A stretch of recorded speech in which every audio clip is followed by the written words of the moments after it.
I think everybody recognizes that human beings are human beings. We're all imperfect beings in creation. So ultimately the question, even to those who don't believe in God, is do we have evil in the world? Does evil exist in the world? Yes. You know, the perversions we see in society, the drug addictions that we see, terror, and many other things, all of these are a reflection of evil. But for you to be able to say that you're going to judge what is evil, it means that innately you have a definition of what is good. You know, because you cannot judge evil when you don't know what is good. But again, we believe that it's not in man to actually judge what is evil, what is good, except there is a moral law, what she was saying.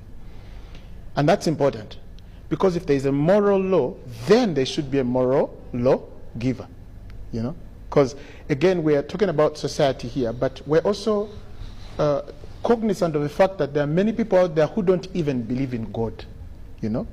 So then if we don't believe in God, firstly, how then do we even judge what is evil and what is good? If I don't have a moral law or a moral lawgiver, then there is no reason for me to judge what is evil and what is good. That's why religion, faiths come in. Faiths come in firstly to help us understand, one, that there is evil and good. Why? Because we have a moral compass, and man cannot have their own moral compass unless there is a moral lawgiver.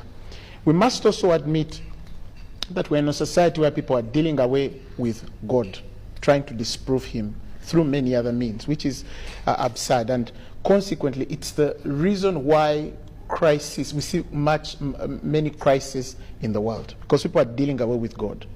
If you see many of the nations across that are taking the faith out of the equation, either from the education systems, you know, our business systems, you know, legislative systems. The moment you deal away with God, you're actually going to birth more crisis. So